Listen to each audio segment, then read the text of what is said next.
Boom, boom, boom. Welcome to the Man United stream. Hope you're doing well. It is Sunday evening, Sunday night, whatever you want to say. It is 7 o'clock and we are bringing you a special live stream. And it's to do with, of course, Man United and their performance yesterday. Now, there might be some of you who have been left disappointed with the draw against Nottingham Forest. So was I, a little bit. I was a little bit disappointed from what we saw yesterday, but I wasn't left completely, totally upset about the result. And I'll tell you why. I'll explain that to you. First of all, please join along. Hit the subscribe if you're not a subscriber. Hit the like button if you're not. If you've not already hit the like. If you're slow to the scene. But guys, welcome to a special Sunday night show, and I'm going to try and do this on a regular basis. I'm going to try and do every Sunday night around about this time, around about 7 o'clock at night. I will try and do a live stream where we discuss and look back at the weekend's fixtures of football, discuss Man United, see what result, what we got, and if we could have done better, and just analyse a few things, discuss it between us fans. And there's many a times where I've sat there on a Sunday evening around about this time and I've wondered about the weekend's results. We've just seen Man City against Bournemouth. They've just won.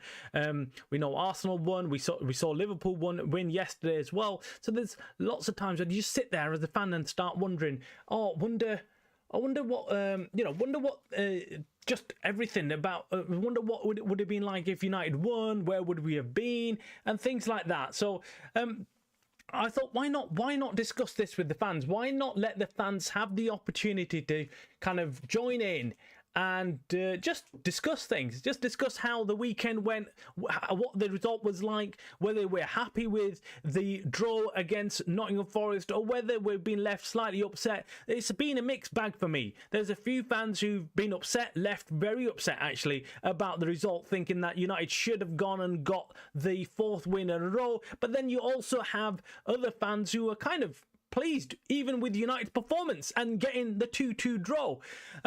For me, look, I'm quite emotional. When I'm watching along and I'm watching it live, I get very frustrated if United are losing. But I'm hoping that United, and I'm positive, I still believe that United can always win. It's a game of football and United can always come back. Even in the last minute or so of injury time, we can go and get a winner or draw. Whatever is needed, we can go and do that. So looking back at yesterday's game, let's first take a look back and at the players and see who performed, who didn't. Let me just actually quickly bring up the team here that we were playing with yesterday. So we had Senny Lemons in goal. We had Euro, De Ligt and Shaw. It was an unchanged team, in fact, from the win against Brighton at home at Old Trafford. So Ahmad, Casemiro, Bruno Fernandes and Dalot. Then it was Mbumo, Kuna and Sesko up front. This was an unchanged team. One of the first times, actually, where Rúben Amorim's put out a team which is unchanged. So that was pretty interesting. And you thought, okay, we're finally getting some consistency. We're finally getting a team that we can now look in, week out and say, this is our best 11 and we're going to go out there and do the same as what we did last week against Brighton. So I was really happy to see that. Of course, when I'm looking at that team sheet, immediately the name that sticks out for me is Diego Dalot. Now, I'm not player bashing. I'm not the kind of guy who likes just going after one player and just keep on negativizing him and saying that he needs to be out or this or that. No, look, I'm not going to do that. But I am going to call out what I see, because that's what I'm here for. That's what I'm doing. I'm here to call out, look, this is the team and this is the player that I think is the weak link. I will also call out players further on in the show that you might not agree with. You might disagree with my take on which other players that I think are slightly weak in this team.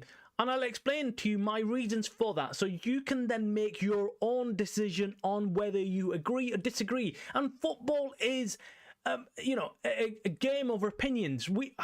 I'm not going to sit here and say, look, I'm right and you're wrong, or I'm the only one who's got the opinion and that's the right opinion. No, I want to hear from lots of fans about what they think about United's performance yesterday, who they thought was good and who they thought was not good, and who was leaving us a little bit short. For me, I think the team's carrying Diego Dalot. I genuinely do. I look at that team and I think Dalot doesn't actually offer us anything defensively, and he doesn't offer us anything going forward. Now, there was some positivity from yesterday's result. I also realised one of the fans I was talking to discussed how, look, once Alicia is back, he will fit into the position where Luke Shaw is currently playing, and Luke Shaw will move into that left wing back position where Dalot is, and Dalot will no doubt be left on the bench. And I thought, actually, that could work. That could work.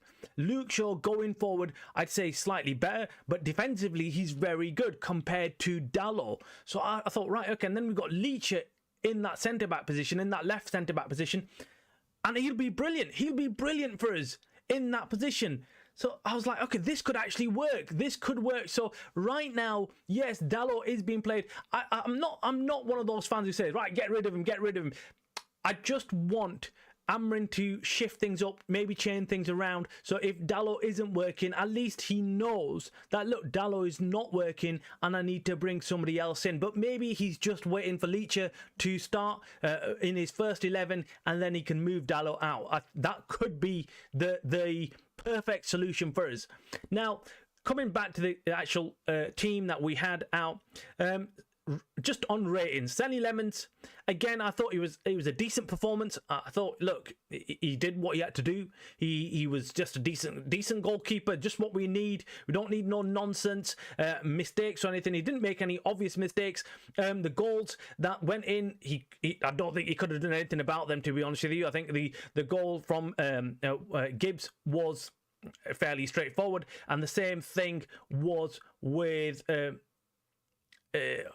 oh, how are you, Rick? There is trouble. The host is here. Lol. Oh, yeah. How's it going, Rick? I missed you yesterday, Rick. I was looking out for you during the watch-along. Then I realised that, look, you're across the pond, across the Atlantic, so it might not be the right time. Maybe, maybe you're watching it somewhere else. So, but I just wanted you to jump on and give me your prediction, because I was looking for someone who's always on point, and you have been so far. So I was like, Rick, if Rick comes on and tells me that it's going to be 2-1 or 2-0, oh, you were sleeping. Yeah, I thought maybe that timing's not right, and I thought, do you know what? If he comes on and tells me it's going to be 2-1 or 3-1, I can relax. I can enjoy the game, because you're normally 100% on point. I mean, you have been correct in many of the score predictions that we've had so far in the Premier League. And I was thinking, I need someone to come on and just tell me what the scoreline's going to be, or likely to be. Look. And this show, I believe it or not, Rick, I actually put this out because I thought, do you know what? I'm gonna jump on later on tonight. There's a few people who kind of don't get to make it during the day and don't get to contribute. So why not have some, more people jump on in the evening? Because I just want a fan interaction, just kind of let you know my thoughts, and then you guys let me know your thoughts. That's what it's all about. I just want to have kind of that interaction to feel I'm not going mad. So I'll tell you what my thoughts are, and then we'll hear from you, Rick, and others who are watching as well. So my thoughts on the game were, I was disappointed, but I wasn't gutted, if you know what I mean. It was a different kind of feeling I had. I wasn't upset about the game itself and coming away with a point, and it was a 2-2 draw. I was almost like relieved to some degree, and I was thinking, actually, we've not done this before. This same team, as I said in my show earlier this morning, which was this same team would crumble last year. Would have just, not this same team, but, Man United would have. I mean, of course, we've got different players in there, but last year, if United turned up, we would have just given up at 2-1, and we would have just completely lost our heads, but we didn't. And we kept going. And to be fair, United could have actually nicked the game. We could have actually won. If it wasn't for that goal line clearance by Morello, who had a very, very good performance as centre-back for Forest, we could have won the game, and it could have been like, fourth win in a row, and we would have walked away and would have been really, really happy.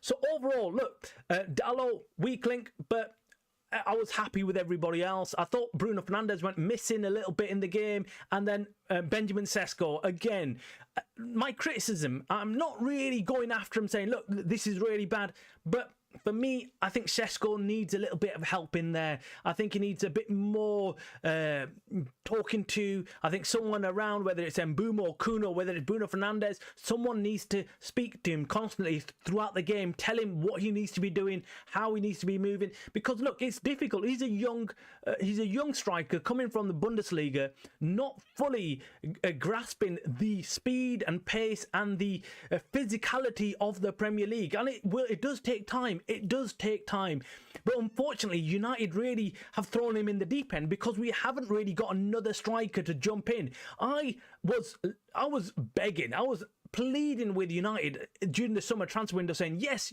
bring in Sesko, but also please go and bring in another striker, a striker that's maybe not on the same page as Sesko, but someone who can come in and still do a very good job, someone who's possibly played in the Premier League and can pick up goals away from home.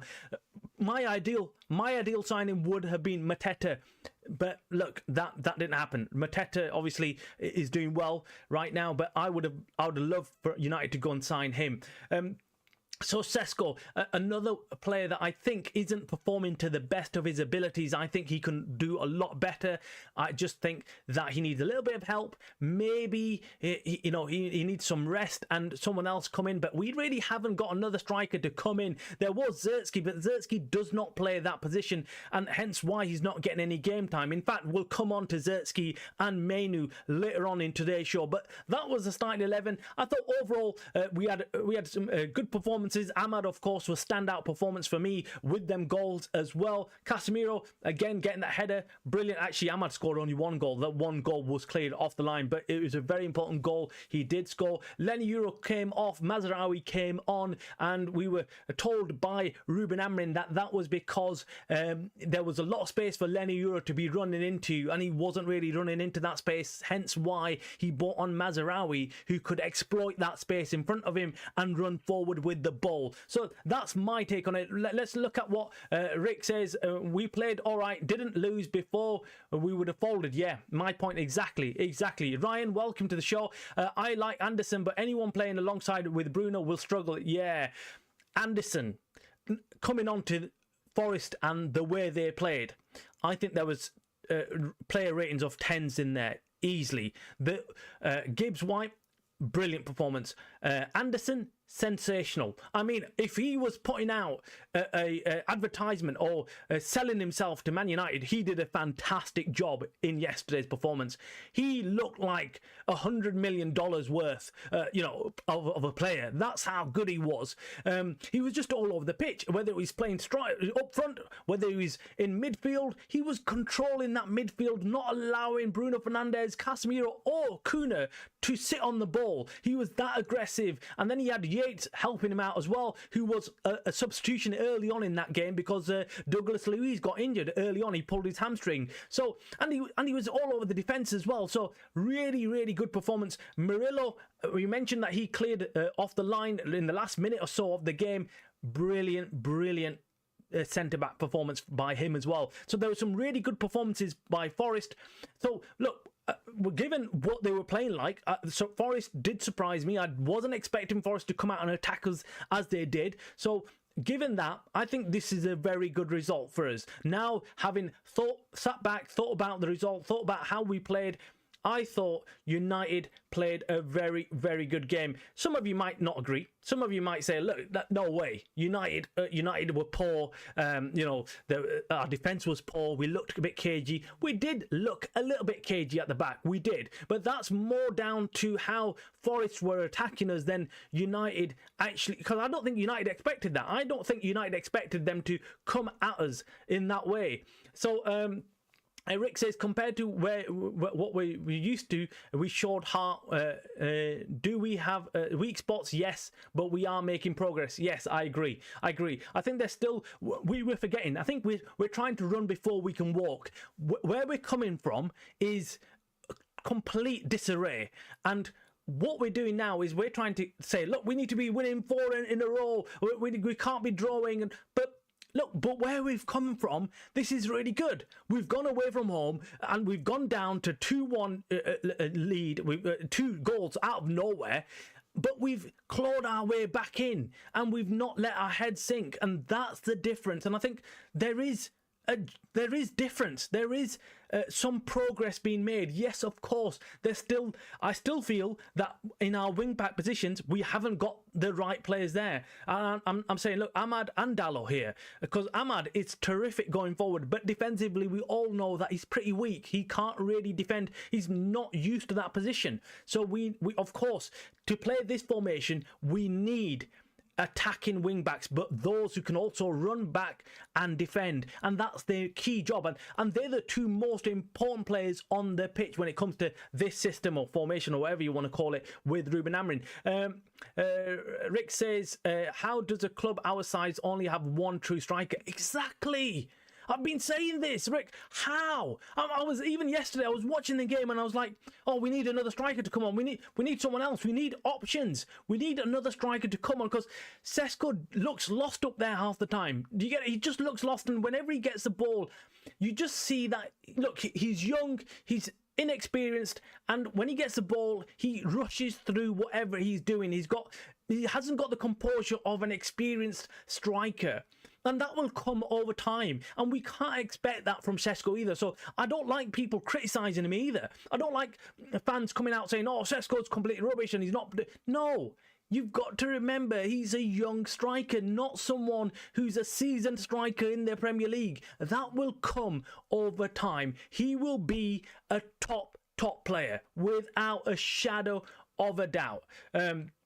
We're just getting news, by the way. Southampton have sacked their manager, so yeah, that is news coming out of Southampton. If that interests you, I've just seen it on the screen. But anyway, Rick says we need a senior striker with when Rasmus was here. Yeah, I said that. I look. In fact, do you know what? I feel really sorry for Rasmus. I feel absolutely sorry for him. I wasn't a big fan either. I used to say, look, Rasmus has got his first touch isn't good. It lets him down. He should concentrate on keeping control of the ball rather than wrestling with the defenders.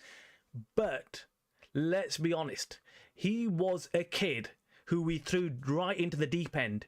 And he did not deserve to be thrown in the deep end. He was not coming in. When he signed for United, he didn't sign for United as our number 1 only striker. United failed him. United were the problem, not the player. And look, with Sancho, with Garnacho, and even with Rashford, I can say, look, the players were the problem, not the club. However, with Rasmus Højlund, I look at him and I think, nah, we let this kid down. We let this kid down. We threw him in the deep end without giving him any rest, without giving him any backup, without giving him another striker to play alongside at times. He was our lone striker and we were expecting a lot from him. And I do not want to repeat the same mistake with Sesko. That's why I'm saying that United possibly should be, if the board is watching the same matches we're watching and Rúben Amorim is watching the same match, he should be able to recognise that. He should be able to recognise that we need a striker in. And there was talk about getting Ollie Watkins and a few others, but I don't know whether United were ever going to sign 2 strikers. I think the budget only allowed for 1 striker. And this system, it essentially needs Mbeumo and Kuna to be the 2 that are actually pushing forward and scoring. But what we have seen in recent games is that Kuna's nowhere near the penalty area. He's actually playing in midfield. He's trying to secure that midfield because we all know Bruno Fernandes and Casemiro, just them 2 can't handle the midfield, so they need Kuna to be dropping in, and that's exactly what he's doing. Kuna is providing that cover for the 2 midfield players in Bruno Fernandes and Casemiro, who, let's be honest, both of these guys don't really don't meet the criteria. They don't meet. Yes, now they look very good. They look really good in the last couple of games because Kuna's dropped in and he's given them that cover. So Casemiro and Bruno Fernandes can look slightly better. But as soon as Kuna moves up, we've got the same issue again. Rick says we were poor, but we got a point. We got a point on the road. Yeah, look, we were below average. I thought our defensive work rate wasn't good. I thought our closing down wasn't as aggressive as it has been against Liverpool and Brighton. So that was the only issue I've had. I've had the only issues. I thought, look, do you know what? We need to talk about the midfield. We need to again start discussing this point. We know we all know we're struggling. We're struggling in that midfield option because we need to bring in somebody else. We need to bring in one of these guys. Look, it's Casemiro on his own, can't handle it, and we need somebody else. And we've got Camavinga there in the bottom left. I don't think he's going to come to United, so let's rule that one out. Okay. Then we got Anderson. We saw him yesterday. Brilliant performance. Hands down, one of the best players on the pitch. And it's just his work rate. The amount of... I'd love to see the stats, actually, and see how much how much grass he covered, how much area he covered yesterday, because he must have ran his socks off. I'm telling you, he was all over the pitch. 1 minute he's playing right wing back, next minute he's playing left back. That's how good he was. Carlos Bleber.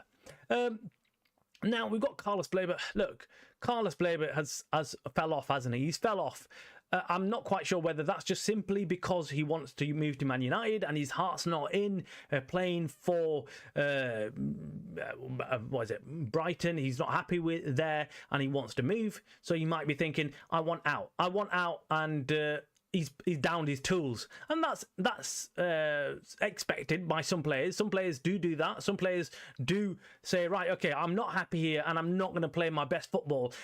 And he's quite an emotional character. We've heard from people who are closely linked with Bleber, who know him pretty well, and they've said, yeah, he's a very emotional player. He plays really good football once he's happy. If he's in a good mood, he'll give you a top performance. But if he's down in the dumps, yeah, he's not going to give you a good performance. But then that's a bit of a risk when you're looking at professional players. You don't want someone who's going to be emotional, and some days you might get a good game and some days you might not.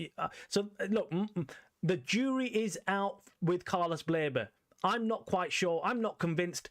You might disagree. Drop your comments below on Carlos Bleber. Then you've got Adam Wharton. Again, he's very similar to Anderson. Some might say that he's slightly better than Anderson.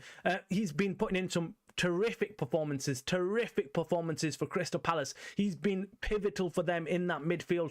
And then we've got Stiller. Now, he's a young German playing out in the Bundesliga, and he's causing an absolute storm. Real Madrid have got him on their shortlist. There's a few other top clubs. Bayern Munich, of course, will be scouting him as well. So this guy, again, is another target that's been talked up about joining Man United, possibly Man United looking into him. There's also that link with Christopher Vivell, who's worked with RB Leipzig. He knows all the young German players, all the Bundesliga players out there, and of course he's our head of recruitment. So he's the one who brought in Seshko. So he's probably also looking at Stiller, thinking this guy could do a job for us as well.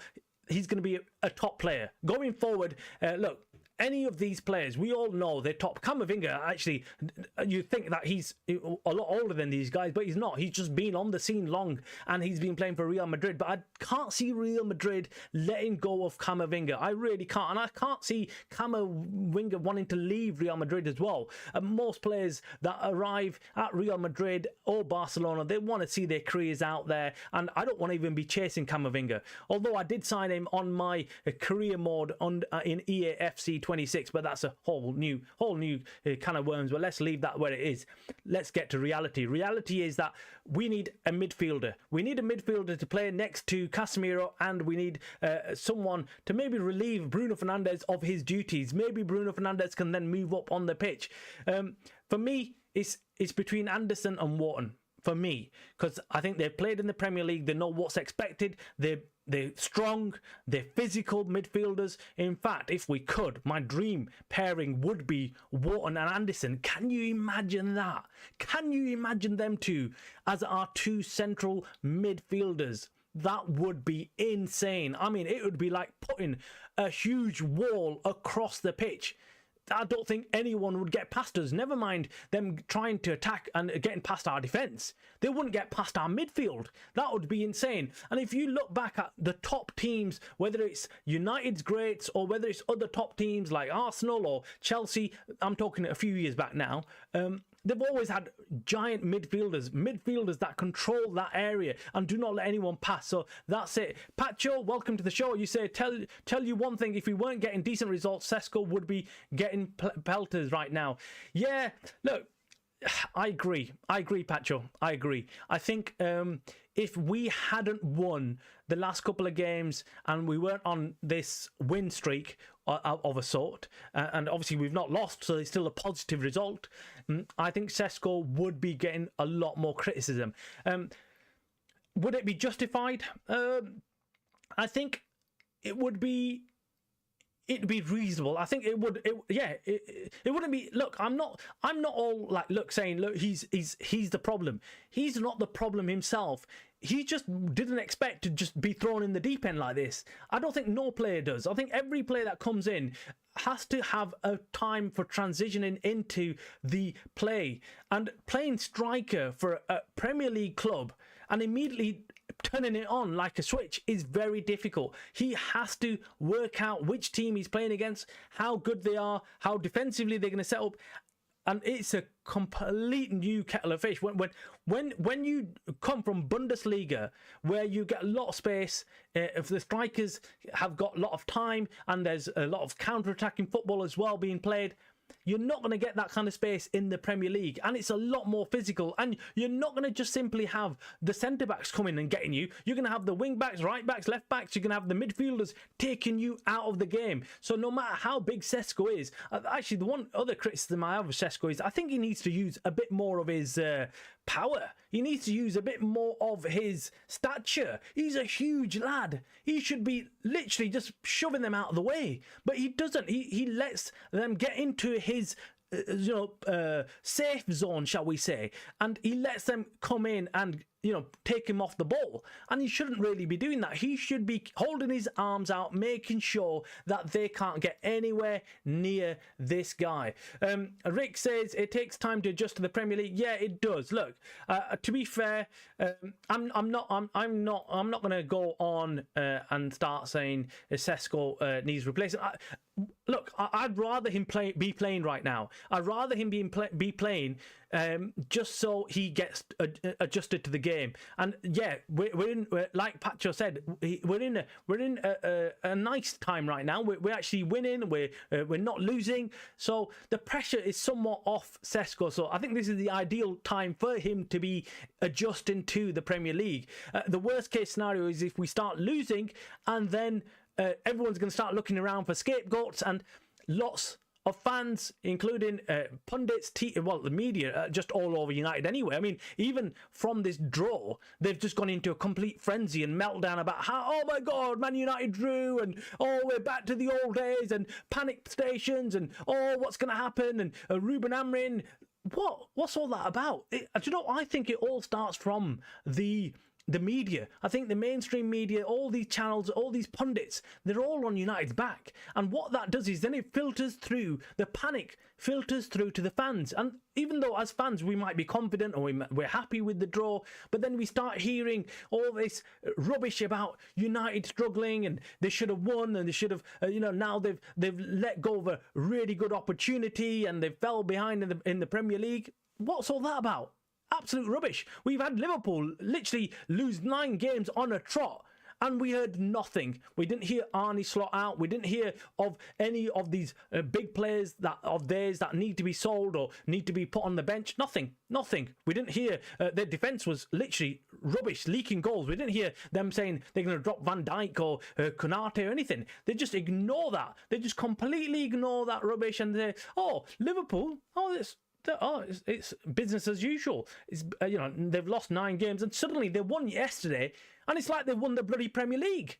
Oh my God, brilliant, Liverpool have won, and look at them, they're back to their best, and Gravenberch scores, and Salah scores his 250th goal. What? Like, these guys they should not be celebrating that win. They should not be happy.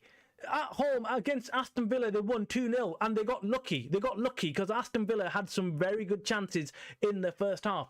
But if Aston Villa had got them goals early on, that would have put the cat amongst the pigeons. That would have really put them in trouble, and Liverpool would have panicked for sure. But anyway, they got the 2-0 win, and so what? So what? I mean, the media made it out to be that, they've had the best game in the entire weekend, and no one else has played good football apart from Liverpool. I just think it's just really weird, the media bias when it comes to Liverpool or Chelsea or Arsenal and even City. The way they we saw what happened to City last year. They completely fell apart, but there was no outcry from the media about sacking Pep or getting rid of half their team and making huge changes. Whereas when it comes to United, 1 loss or 2 losses, and immediately every single TV pundit becomes the new manager of Man United, and they talk as if they are the ones who are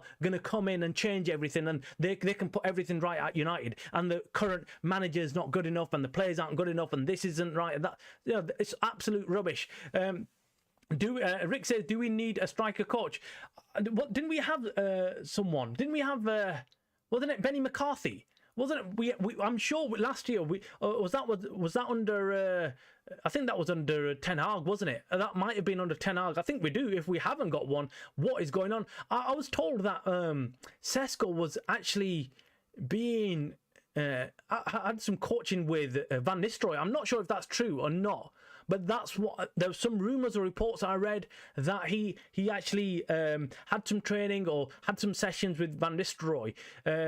Again, if that's true, that's good because he does need help. He does need help to adjust to the Premier League. And look, he's on a journey still. He hasn't reached the peak of his career. So we can't expect him to be like, oh, look, he's not the finished article. When we were buying him, he was never the finished article. We knew he's going to come in and he's going to take time. It's just unfair that we expect this guy to lead the line for us week in, week out. And then, start criticising him when he's not performing or when he's not up to standard. He shows glimpses of brilliance, the shot power that he's got. Imagine if he just starts composing himself and just making sure that the shot's on target. You're going to score. He's going to score a lot of goals. Rick says, I ignore the paid talking heads. Yeah, you're talking about the pundits. Yeah, look, I've started to ignore it as well. In fact, one of the reasons why I started the channel was because of just the sheer crap I was listening to always online about Man United, and I was like, that's not true, that's not true, that's not true either. I know that's not true, but they're just peddling it. It's like they get, like you said, they get paid to put out rubbish, put out lies about Man United, and I was like, I've had enough of this rubbish.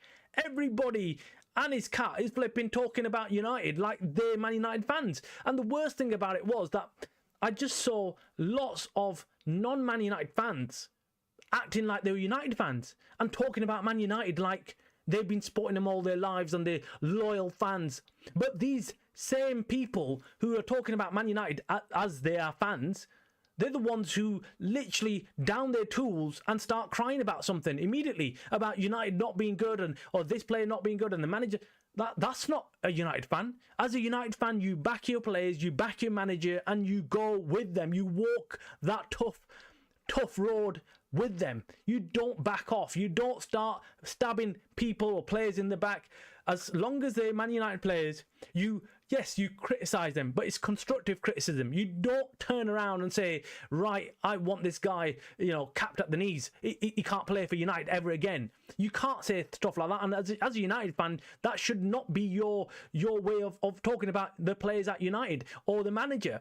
Yes, you should be critical. Yes, you should hold them to a standard.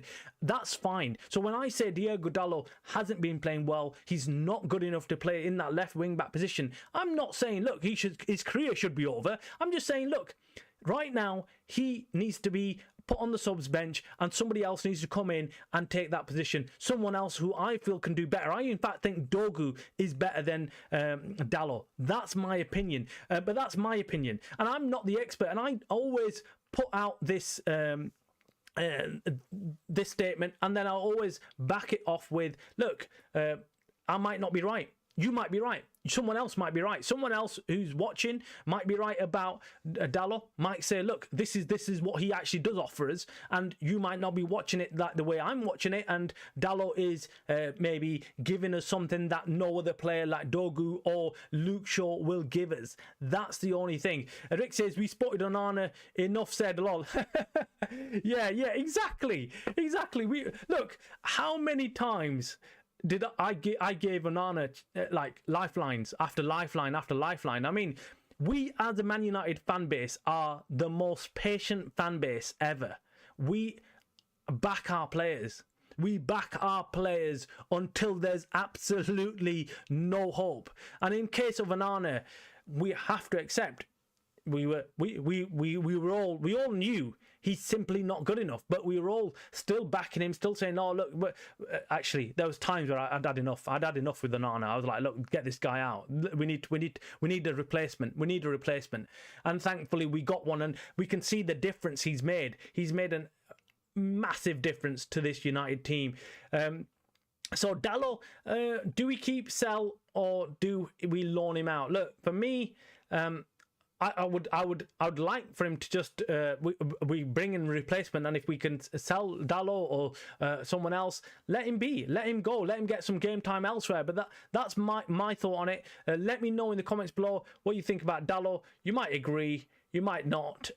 So anyway, I was actually looking at this. So the last 5 results Man United have had, it was interesting. It was interesting because I was like, okay, look, this is pretty good. So we've got last 5 results. We've got Manchester United, last 5 results, 3-1 loss to Brentford, then 2-0 win against Sunderland, then they had a 2-1 win against Liverpool, then a 4-2 win against Brighton, then a 2-2 draw. If anyone had said that to me at the start of this campaign, shall we say, this mini campaign, once we lost to Brentford, shall we say, I would not have believed him. I would have said, nah, I'd take that. 10 points out of 15. I would take that. Let me know in the comments below if you would take that. Would you be happy with 10 points out of 15? Or do you think we should be achieving more than the 10 points?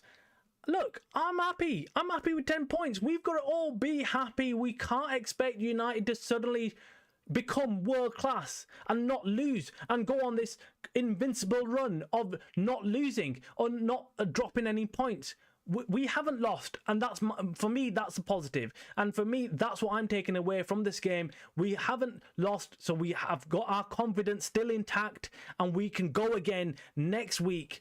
Again, what is it next week? I don't know. It's next is Spurs, so it's going to be a huge game. It's going to be a huge game. It makes a difference. These are the games that I want United to turn up at, and I want United to actually put in good performances as well. Nottingham Forest were always going to be a tricky game because I knew there was going to be a bounce back with the new manager. You always get it. You always get an immediate bounce back with the new manager, and some might say, well, it was his second game. No, it was his first game at home, and I think that's where the players have to show up, and the fans will be on the back of the manager and the players, and they expect the players to put in a shift. And I think that's why even Dyche would have said, right, we need to go out and make sure we put in a good performance. And I don't think the owner of Nottingham Forest will allow Dyche to park the bus. He wants to see expansive, exciting football, and yesterday they came out and gave as good as they got. And that's credit to Nottingham Forest. So United didn't play awful, but they didn't play good, but they played decent football. And I'd say we've got to give credit to Nottingham Forest, who had a very good game. I think the players played out their skin for Nottingham Forest, and that says a lot about them and less about United's poor performance. I thought United were good. They were not poor. But again, some people might disagree. Some of you might say, no, you've got it completely wrong. United were awful, and we should have won. but that's my take on it. You might disagree, and yeah, that's up to you guys. Rick says, as a rebuilding squad, I'm happy with the positive results. Yeah, I'm happy with that. I'm happy. Look, number one, I'm happy that we did over Liverpool. Perfect. Brilliant. It makes a season, doesn't it? When you go to Anfield and you do them over and you silence the Anfield crowd, that was a brilliant result for us. Then the 4-2 win against Brighton, again a boogie team. In recent years, Brighton have turned into a boogie team for us at Old Trafford. They've come at Old Trafford and they've done us over many times now, and getting that win was, for me, another very important win, because it showed that we can kick on. It's not going to be one on, one off like we've had for quite some time. And this Nottingham Forest draw, again, I'd say it's a positive rather than a negative. The positive is that we've walked away with 1 point. Our away form hasn't been good in the last couple of seasons, so we need to start perfecting that. And this is we're on that road. We're on that road of correcting these mistakes, and I'm happy. I'm happy with the 10 points out of 15. We're showing progress, and now we just need to keep this up. We need to keep the momentum up. Let me just check what the fixtures are for United. Fixtures for United coming forward. Fixtures are important because it's just gonna. I know we've got Spurs. We've got Spurs on the 8th of November. Yeah, that's away, so that's going to be a tough game away to Tottenham. But I think we've got a good enough team to go and cause an upset there. I don't think Spurs are as good as what everyone thinks they are. Chelsea beat them yesterday, and I think that's what we've got to do. We've got to get into their face. We've got to not allow them to play football. I think then we will do a lot better. Then we got on the 24th of November, we've got Everton, and that is at home. Yeah, I guess that's, again, for me, I don't want to get overly cocky about it and say, look, we should be winning this, but we should be winning. And then we've got a really hard game against Crystal Palace away from home on the 30th of November. That's not going to be easy. That's going to be a very, very difficult game because Crystal Palace are firing right now, absolutely firing. And then we've got 4th of December, we've got a home game to West Ham. It's too far ahead to work out whether it's a decent time to play West Ham or not. And then we've got Wolves on the 8th of December, and then on 13th of December we've got Bournemouth, and that's at home, Wolves away. Now all these fixtures are, you'd look at these fixtures on paper and say, okay, United should be winning. United should be winning most of these fixtures. Maybe the Tottenham, you could say that's going to be a difficult one, but against Everton, we should be winning. Crystal Palace, I don't know. It could be a tricky game, that one. But again, if we turn up, we can win. And then we've got West Ham, we've got Wolves, Bournemouth could be a tricky one. Then we've got Aston Villa. But I walked away with yesterday's performance, and I said this to I think I said it on the live show. I said, there's no game in the Premier League that's easy now. No game. Absolutely nobody. Look at Sunderland. Look at what they're doing. We can't look at any performance and say, or any matchup and say, oh, do you know what? Well, that's an easy one. That's an easy game. No, nothing is easy. As the table stands, we've got Arsenal at top position. Let me bring it up. Actually, it might be something that you guys might be interested to look at. So we've got Arsenal number 1 there, with 25 points. And then we've got Man City, who won today, so they've jumped up to 2nd. So they had a bit of a spell where we thought, right, okay, this is a bit rocky right at the start of the season, and we thought, oh, they're going to struggle, but they've jumped up again. Liverpool, again with that win, have come back up again to 3rd. So they've come back, which again, it's not been too bad. Bournemouth are in 4th spot with 18 points. Tottenham in 5th, then Chelsea, then Sunderland, then United. Look, I'm not disappointed with that being 8th right now. I think we've shown encouraging signs, and I think if we can kick on, we can jump up. If you look at this, there's 1, 2, 3, 4 teams tied on 17 points. So if we had got one extra point from any of those games, where we've drawn or lost, maybe we would be up here somewhere. We'd be third or fourth. We might even be second.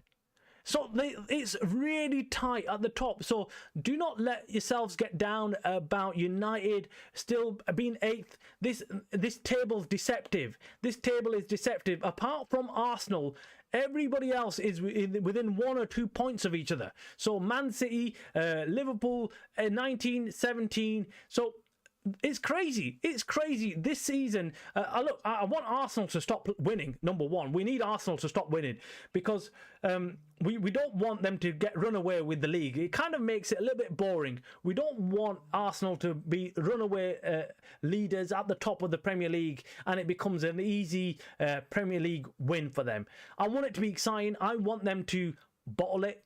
They always are good at bottling. So, guys, by the way, if you're watching right now, please hit the like button. It helps the channel expand and reach other Man United fans and everybody else. So if you do me a favour, please hit that like button. I really appreciate it. And if you're not a subscriber, welcome to the channel and hit that subscribe button. We are a Man United fan channel, but if you're a fan of any other team, you're more than welcome to hit that subscribe button as well, because we talk about football and Man United, of course, we talk about quite a bit about, but we talk about everything else as well.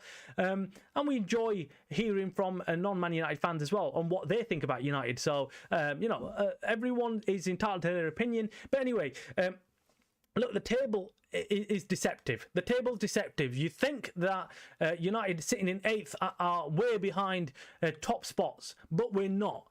If we had won yesterday, we'd be top second. We'd be second, joint second, 17, 18, 19. Yeah,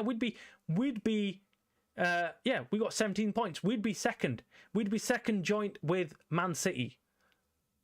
That's crazy. That's crazy to think about the season that we've had so far, the turmoil that we've thought but that's because in our heads we're in this turmoil, but that's because of the mainstream media and the way they portray Man United and the negativity that they put us under. And that's not just the mainstream media. There are some Man United fan channels or Man United supposedly channels out there who are experts at Man United and things like that, and even they put out negative stuff about United, and it's all like underlying negativity. It's not like blatantly saying, Rúben Amorim's this, or Sesko's this or this and that, but they just kind of creep it. They push it in very gently, very carefully. They put it behind closed doors, and they're like, oh, Man United, we've spoke to these people, and they're saying Rúben Amorim isn't doing a good job, or Sesko hasn't been the best signing so far, and in fact been one of the worst signings in the Premier League. I don't know where they've got that from. What happened to Wirtz and what's his name, Isaac, and again, that no one picks on any other players bar from United. But I know why that is, because United are the big news. United are the ones that everyone wants to watch and follow and react to and see what's going on at Man United, because we are the biggest club. It's inevitable. It's almost expected of them to be talking about United, because yeah, we're big news. We are the biggest club in the Premier League, in almost Europe, shall we say. Yeah, we are one of the biggest clubs. And of course, we're going to be talked about. Of course, we're going to make newspapers, or, we're going to get clicks. And if anyone titles it with Man United and anything to do with Man United, even non-Man United fans are interested. That's the difference. But guys, overall, I'm really happy with the performance. I'm really happy with yesterday's result. Well, really happy because we went away and we grinded out a draw. We could have quite easily allowed that to become a loss and walked off the pitch saying, we did the best we could, but we didn't allow that, and the players stuck at it, and we could have quite easily got that win. It came down to that goal line clearance. That is it for today's show, guys. Like I said, hit that like button, please. Hit the subscribe button if you're not a subscriber. I want to thank everybody. Rick, again, thank you very much for joining us today. I know it's not easy. Pacho, thank you for your comment, and Ryan as well. Everybody else who's watching this later on, again, thank you for watching. Make sure you hit the like. Make sure you subscribe. You are watching the Man United Stream channel, a channel by the fans, for the fans. Goodbye.